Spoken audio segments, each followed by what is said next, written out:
Hallo und herzlich willkommen in der Klemmbausteinwelt. Heute habe ich für euch den Buckelspeisewagen passend zum DB Rheingold. Ihr seht hier auch noch jede Menge andere Gleise rumliegen. Das liegt daran, ich nehme es schon mal vorweg, am Ende des Videos oder mitten im Video bin ich auf die glorreiche Idee gekommen. Ich lasse das Ganze hier mal ein paar Runden fahren, jetzt nachdem ich den Rheingold komplettiert habe. Aber warum das nicht funktioniert hat, das will ich euch heute zeigen.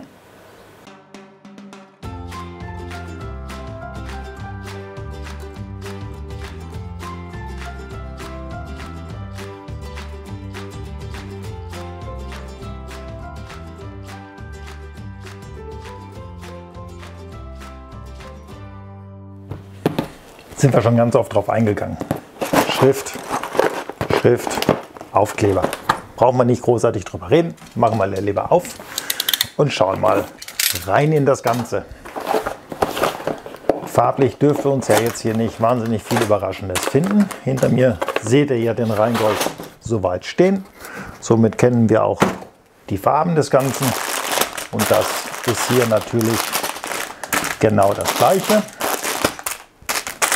Alles wahnsinnig überschaubar. Ich denke mal, damit sind wir heute relativ schnell fertig. Ich hole mal meine Schüsseln raus und dann verteile ich mal das Ganze.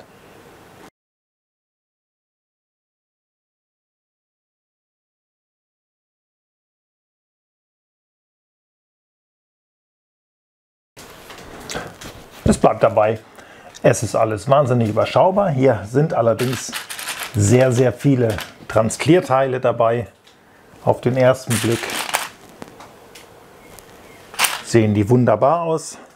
Auf den zweiten, dritten Blick wird es auch nicht schlimmer. Hier hat es ein bisschen Probleme bei dem Rauchigen gegeben. Hier gibt es noch eine rauchigere Schattierung in dem Glas, aber das ist alles soweit in Ordnung.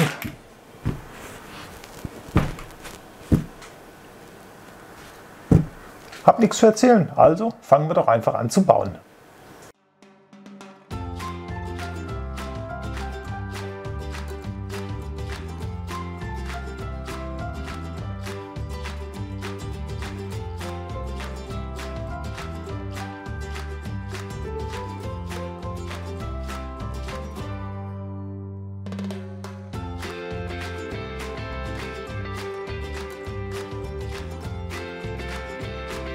Bevor ich jetzt das Dach zumache, da bin ich mal wieder bei euch. Da könnt ihr noch mal einen Blick reinschmeißen in das Ganze. Also hier ist, wie sich es für einen Speisewagen gehört, auch so ein bisschen die Küche simuliert, wo dann wieder der Punkt kommt, wo ich ganz klar sage, dann macht es in 8 Noppen. Dann wird es wesentlich schöner.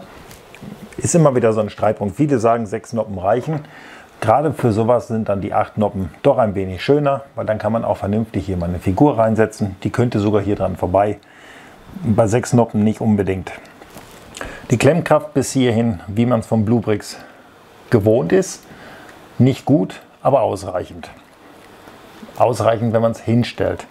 Für den Fahrbetrieb, da könnte man sicherlich die ein oder andere Verstärkung dann gebrauchen.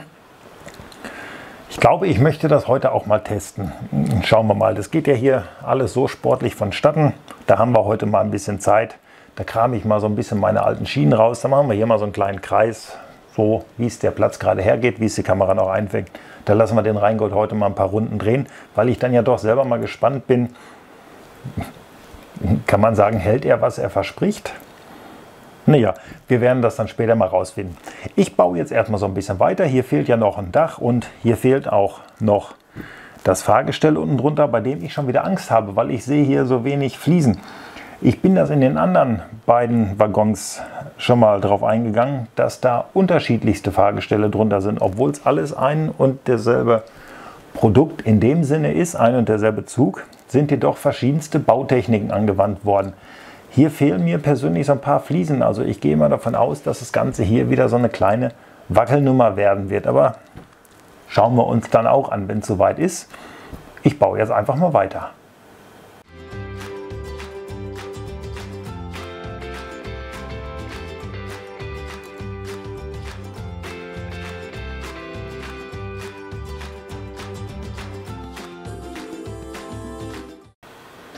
40 Bauschritte und der eigentliche Buckelspeisewagen ist soweit fertig. An der Klemmkraft der Steine hat sich jetzt dann mit dem Dach auch nichts mehr geändert. Sie ist, wie ich da schon sagte, für dieses Set ausreichend. Gut ist anders, aber es ist völlig ausreichend. Es rastet alles ineinander und das Ganze ist sogar stabil. Also man kann hier mit rummachen, hätte ich dann nicht gedacht, aber das Dach zum Schluss da drauf hat dem Ganzen dann doch noch ein bisschen Halt gegeben. Was so ein bisschen witzig ist, das sind die Fenster, die man hier so schön, ihr könnt das sehen, ich drehe, ja gut, ihr könnt das sehen, also die Fenster gehen allesamt zu öffnen. Früher beim Eisenbahnfahren war das so, die Älteren werden sich erinnern, da konnte man die Fenster noch öffnen im Zug, ist ja heutzutage ein Ding der Unmöglichkeit.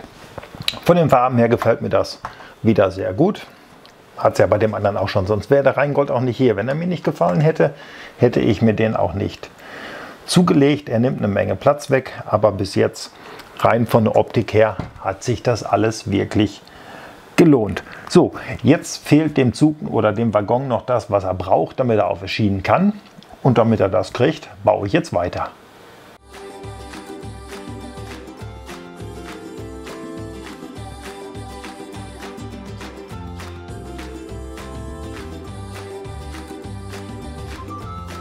...53 Bauschritte. Hier steht er. Es gibt 0 Fehlteile. Das ist ja schon wirklich sensationell. Um es rot in den Kalender anzustreichen, reicht es nicht. Das gab es schon mittlerweile öfter mal, dass es keine Fehlteile gab. Es ist aber trotzdem immer wieder schön und ich merke das auch immer gerne wieder an. Ich hatte es ja schon in dem Zwischenvideo, nenne ich es jetzt mal, in meinem Zwischenfazit gesagt. Das Ganze ist wirklich wahnsinnig stabil. Auch der Unterbau mit den Achsen, gut, das ist alles ein bisschen wackelig. Also hier könnte man eventuell nochmal Fliesen drunter setzen. Nee, ich habe keine. Mit der 4er wird es, denke ich mal, ein bisschen viel. Ich nehme jetzt mal gerade die eine, weil sie zufälligerweise noch übrig ist. Schmeiß das hier mal eben drunter, nur mal um zu gucken. Na, ob das dann der Schlüssel zum Erfolg ist, weiß ich nicht. Nee, das fängt dann hier an zu haken. Gut, es war ein Versuch wert. Also das bleibt dann soweit kippelig. Ich versuche das nochmal so, weil das ist so das Einzige, was mich wirklich bei diesen Waggons stört. Und so steht sie dann, geht dann nicht tief genug runter. Okay, dann lebe ich damit erstmal. Ich persönlich möchte damit ja auch nicht fahren. Aber ihr seht alleine schon, wenn ich den mal hier so nehme, hier, ich kann den sogar am Dach hochheben. Das Ding ist stabil. Die Steine völlig ausreichend dafür. Hier vorne die beiden Köpfe, die hatten wir bei einem, ich weiß gar nicht mehr, bei welchem Waggon das gewesen ist. Bei einem hatten sie mir ganz schöne Sorgen gemacht und haben nicht so wirklich gehalten. Na gut, hier fällt es jetzt dann auch wieder ab. Ist dann schön, das mal zu zeigen. Aber ihr habt es ja davor gesehen. Man kann das mal in die Hände nehmen, man kann ihn auch so mal halten. Schütteltest hoch 3. Der hält das aus. Viel mehr kann ich hier auch nicht zu sagen. Also es ist eigentlich ein schöner Waggon. Es fehlen natürlich die Figuren da drin, das könnte man jetzt so sagen. Gut, setze ich mir nicht rein. Mir geht es ja um den Zug als solches. Dieser, das hatte ich euch ja schon erzählt. Ihr seht ihn ja hier im Hintergrund. Da steht er auch, hat auch einen sehr guten Wiedererkennungswert. Also wer den Rheingold kennt, der wird ihn auch sofort als Rheingold erkennen, wenn er irgendwo in der Vitrine steht. So, ich kann euch jetzt eigentlich wirklich nicht viel mehr dazu sagen, außer dass ich hier jetzt so ein bisschen umbaue. Ich lege hier meine Gleise noch hin und dann lassen wir den Rheingold in der Länge, wie er ist, wird er hier natürlich nicht ganz hinpassen.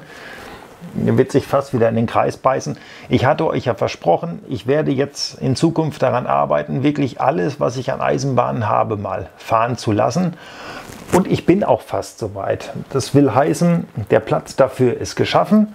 Die Schienen dafür sind soweit auch alle besorgt. Ich muss es einfach nur noch hinstellen und muss da mal sehen, kriege ich da vernünftig eine Kamera hin. Vielleicht noch ein bisschen Gestaltung an der Wand machen. Das mache ich aber alles peu à peu. Zuerst werde ich sehen, dass ich meine große Platte dahin kriege, dass die Schienen da drauf kommen, dass dann zumindest erstmal gefahren ist. Ist schon so ein kleines Projekt, dann habt ihr immer wieder was, wenn dann Eisenbahn kommt. Was hat er denn diesmal wieder so geschafft? Weil hier 2 Meter, 4 Meter, naja 5 Meter Schienen, alles mit Schotter zu machen und so, das dauert natürlich seine Zeit. Das mache ich dann nach und nach. Seht ihr also das Ganze auch noch so ein bisschen wachsen. Ansonsten kann ich jetzt eigentlich nicht viel sagen, außer dass es schön war, dass ihr mir zugeschaut habt. Wenn es euch gefallen hat, dann freue ich mich natürlich über den Daumen hoch, Abo, Glocke. Ihr kennt das alles, ich muss das ja nicht jedes Mal sagen. Aber was ich mir vom Herzen für euch wünsche, das ist, dass wir uns bei meinem nächsten Video, insofern ihr die Glocke gedrückt habt und benachrichtigt werden wollt, gesund wiedersehen. Das ist das Wichtigste, also bitte passt auf euch auf, damit wir uns bei meinem nächsten Video gesund hier wieder sehen können. Ansonsten wünsche ich euch noch einen schönen Tag und vielen Dank fürs Zuschauen.